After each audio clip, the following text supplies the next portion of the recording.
Also, be sure to ask about our special deals on the 50, 75, and 100-foot sizes. Call now and find out about free shipping. Call 1-800-389-2359 with a happy pocket note. Remember, you can get a special offer and a second pocket note for your order. Call 1-800-389-4359. That's 1-800-389-4359. Call now. I'm taking a break in my practice. We're treating type 1 diabetes like my son Walker. His husband blood sugar levels as often as 5 times a day, which are insulin just to stay alive. While insulin also needs the right support, and general diabetes is a safe foundation for B6 is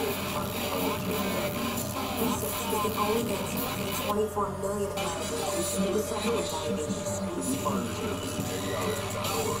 From all 800 to weekly, American Family.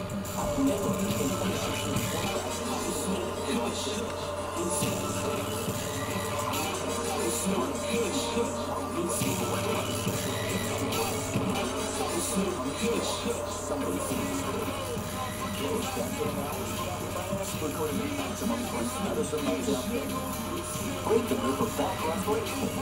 Odor flows for drink. Powerful medicine leaves pain fast with no odor. So a notice is released. Ask for drink.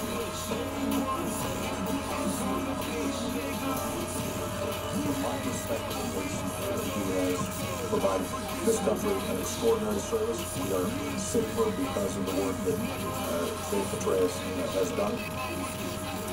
Before the scandal, before the headlines, General David Petraeus was on a mission to remake America's military.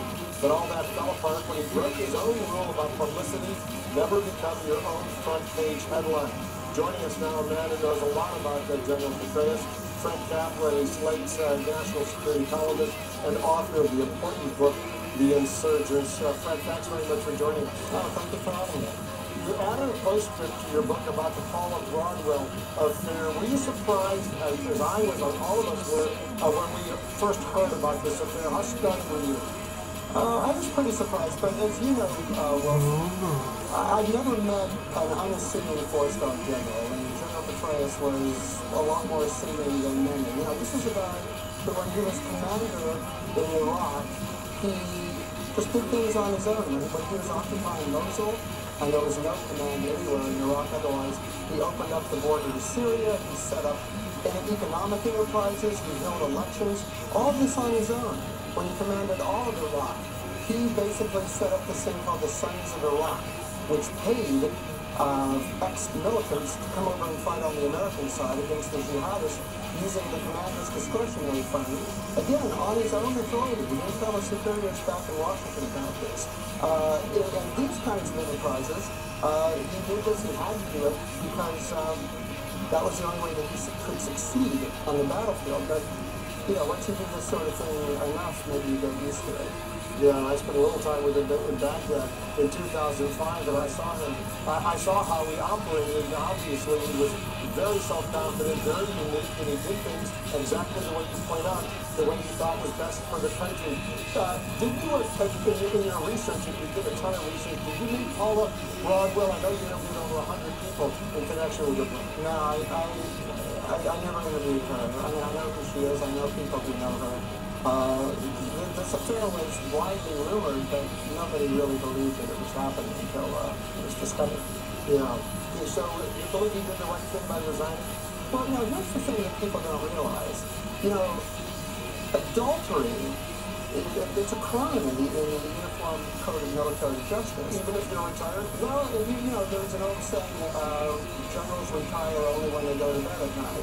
I think he still felt bound by that code. I'm told reliably that President Obama sat on his resignation letter for a full day. He didn't want to accept it, but Petraeus insisted on resigning, that was really the only way that he could deal with the scandal. Do you think the president should have accepted that resignation? Well, I think he probably, the CIA is kind of a weird place when it comes to moral standards, too. I don't think he would have got along. But, you know, the thing to keep in mind about Petraeus is that, aside from all this, that same personality that might have led to the scandal also led to a genuine revolution within the United States Army. And the story of David Petraeus is the story of that revolution. And this is a matter, you know, of life and death, of war and peace. It affected the way the Army fought in Iraq and Afghanistan, for better and for worse. It meant the difference between life and death for thousands of people, again, one way or the other. In your book, The Insurgency, you outline some of those dramatic changes. Give us one or two examples of how we changed the United States military. Well, you know, if you recall at the beginning of the Iraq War, nobody knew, when the occupation began anyway, nobody knew it was an insurgency. There was a rule in the Pentagon. Donald Rumsfeld, the Secretary of Defense, really prohibited anyone from even using the word insurgency. Because an insurgency would mean that you have to come up with a counterinsurgency strategy, and that would mean that you have to stay there for a long time and get involved in nation building, which was a curse word to him. So, and it wasn't just Rumsfeld, the Army. They had a code. What was a war? They defined war as a major conflict involving tanks on tanks.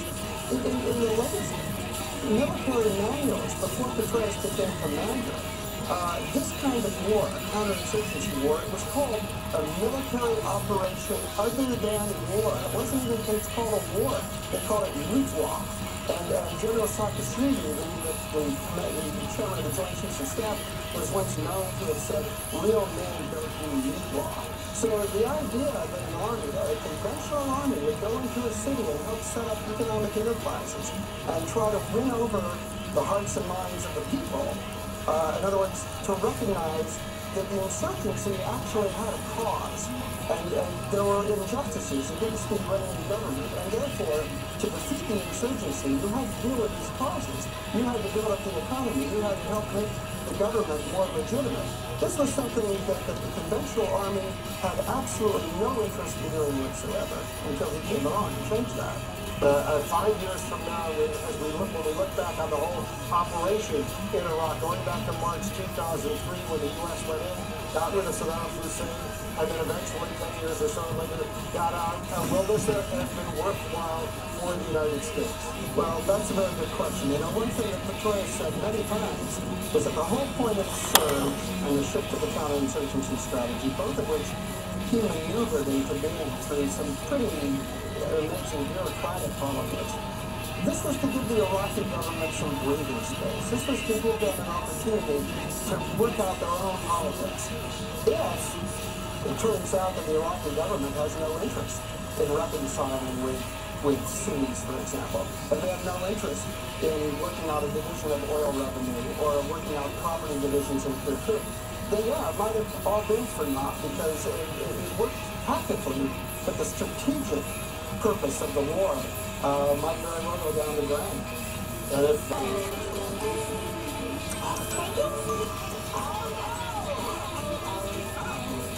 It's totally delicious Progresso seals at 100 calories or less. There are plenty of reasons people are saying, Progresso. Share your story for a chance to win Progresso makeover in Hollywood. Go to facebook.com/Progresso to enter.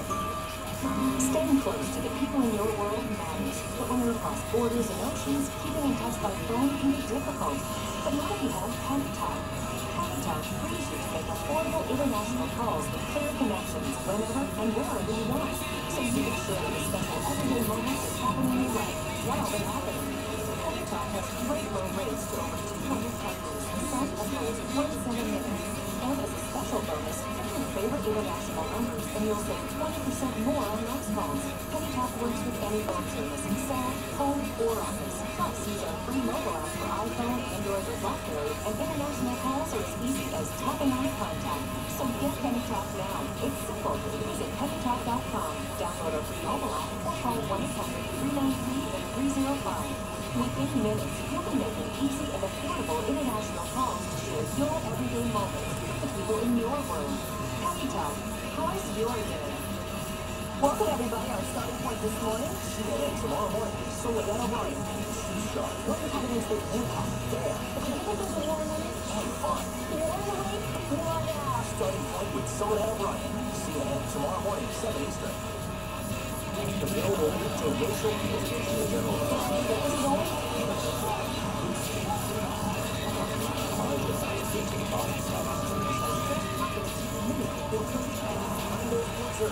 You're in a situation where the situation with your future are after you forged to not As new Congress is sworn in, Aaron Burnett asks, is the fiscal cliff battle a preview of things to come? Aaron Burnett out front. CNN tomorrow night at 7. Higher temperatures, rising sea levels, waiting for what other newsrooms in store as CNN presents the coming storms Sunday and Easter. HB.net presents New Bird.